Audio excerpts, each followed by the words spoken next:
जय माता दी। प्रिय दर्शकों, इस वर्ष तीन महापर्वों का आगमन हो रहा है जो आपके जीवन में अभी तक जो भी तकलीफें हैं, जिन चीजों से आप परेशान हैं, चाहें तो कुछ उपायों को कर आप उन परेशानियों से मुक्त हो सकते हैं। खास करके इस वर्ष संतान पक्ष, भूमि पक्ष और ऋण पक्ष से आपको अत्यंत सरल रूप में लाभ मिलेगा। इस नवरात्रि में आप किन किन विशेष उपायों को करके क्या क्या लाभ प्राप्त कर सकते हैं, और उस उपायों में सबसे बड़ी बात यह है कि वो उपाय अत्यंत सरल हैं, कोई लागत नहीं है, या अगर लागत है तो छोटे मोटे अल्प लागत हैं जो आप खुद से कर सकते हैं। तो इन चीजों को हम बताएंगे। उससे पहले आइए हम जान लेते हैं कि चैत्र मास के शुक्ल पक्ष के प्रतिपदा से इस दिन ब्रह्मा जी ने सृष्टि की रचना की है, और सनातन धर्म के अनुसार हमारा नव वर्ष यहीं से प्रारंभ होता है। तो आइए जानते हैं कि इस नव वर्ष के आगमन से किन किन पर्वों, किन किन त्योहार को हम मनाएंगे इस मास। जानिए, सर्वप्रथम हम नव दुर्गा, माँ दुर्गा की पूजा करेंगे। उसके बाद तो आइए जानते हैं कि इस वर्ष किन किन त्योहारों और पर्वों को मनाया जाएगा। तो एक एक करके जानते हैं। सर्वप्रथम माँ दुर्गा का प्रारंभ, माँ दुर्गा की नवरात्रि का प्रारंभ इस वर्ष 9 अप्रैल मंगलवार के दिन होने जा रहे हैं।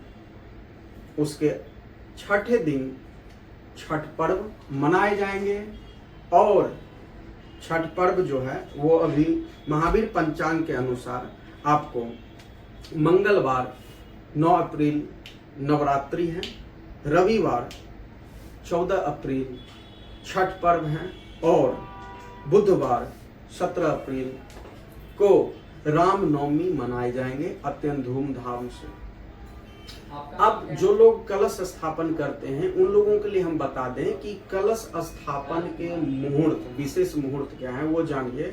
तो आप प्रातः, मध्याह्न और सायं, इन 3 समयों में जो मुहूर्त हैं उसकी हम चर्चा कर रहे हैं। तो सर्वप्रथम सुबह 6 बजे से 10 बजे का मुहूर्त है।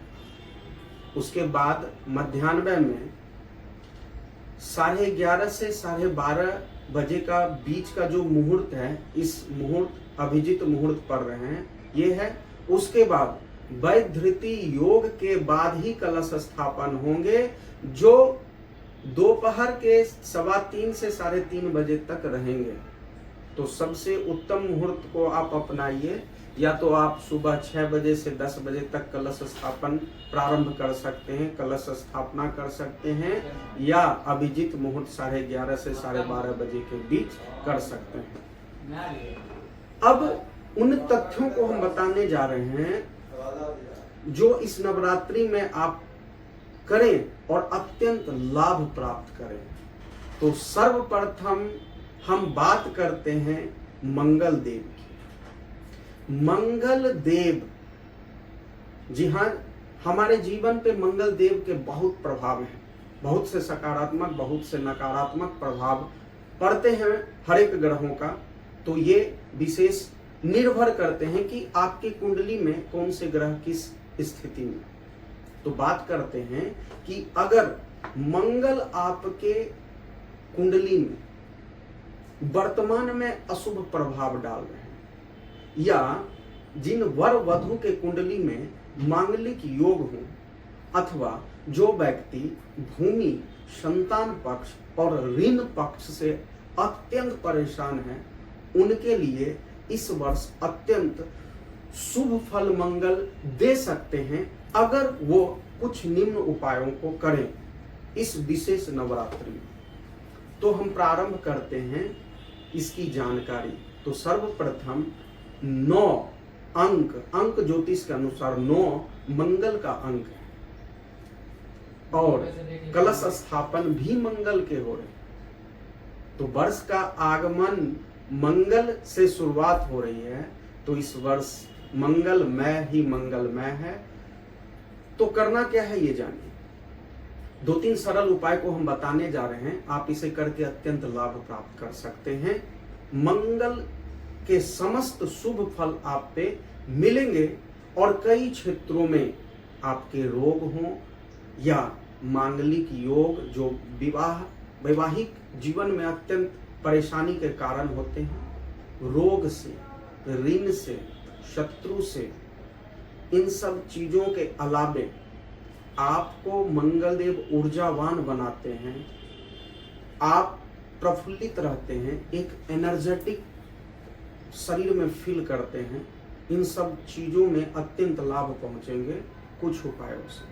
तो सर्वप्रथम हम उपाय बताते हैं, वो है कि इस वर्ष 21 मंगलवार सिर्फ और सिर्फ आप भोजन में नमक अगर त्याग कर देते हैं तो मंगल के शुभ प्रभाव आप पे पड़े। द्वितीय चीज है कि आप भोजपत्र पर अष्टगंध की स्याही से या कुमकुम गंगाजल युक्त स्याही से आप मंगल यंत्र उसी दिन, नवरात्रि के प्रथम दिन, अगर मंगल यंत्र को आप अंकित कर तांबा या सोना के ताबीज में धारण करते हैं तो अत्यंत शुभ फल मंगलदेव आपके जीवन पर देते हैं। तो ये 2 से उपाय हैं। और तीसरे सरल और भी उपाय हम बताते हैं, वो है रक्त चंदन। श्वेत चंदन और रक्त चंदन, ये चंदन पेड़ की चर्चा हो रही है। पेड़ वृक्ष होते हैं, चंदन के वृक्ष होते हैं, जिसमें हम बात कर रहे हैं रक्त अर्थात लाल चंदन की। तो लाल रंग के धागे में रक्त चंदन को आप कलाई में, भुजा में अथवा गले में धारण करते हैं तो मंगल के अत्यंत शुभ प्रभाव आपके जीवन पर मिलेंगे। इन सबों के अलावे इस नवरात्रि में लोग ग्रहों की शांति के भिन्न भिन्न उपायों को कर सकते हैं, जैसे कि रत्न धारण, रुद्राक्ष धारण, या किसी अनुष्ठान को या किसी जप आदि का प्रारंभ करना चाहते हैं तो इसी नवरात्रि में, इसी वर्ष से प्रारंभ कर वो अपने जीवन में अनेक क्षेत्रों में बहुत सारे लाभ प्राप्त कर सकते हैं। दान हो, पुण्य हो, इन सब चीजों को आप इस वर्ष से प्रारंभ करें। दावा है कि आपके जीवन पर अत्यंत शुभ प्रभाव सारे ग्रहों के रहेंगे। बस हाँ, उपाय सारे हैं, उपायों को करें और उसका लाभ आपके जीवन पर अवश्य पड़ेगा। तब तक के लिए आप सबों पर माँ दुर्गा की, रामचंद्र जी की कृपा बनी रहे। हर हर महादेव। जय शिव शंभु, जय माता।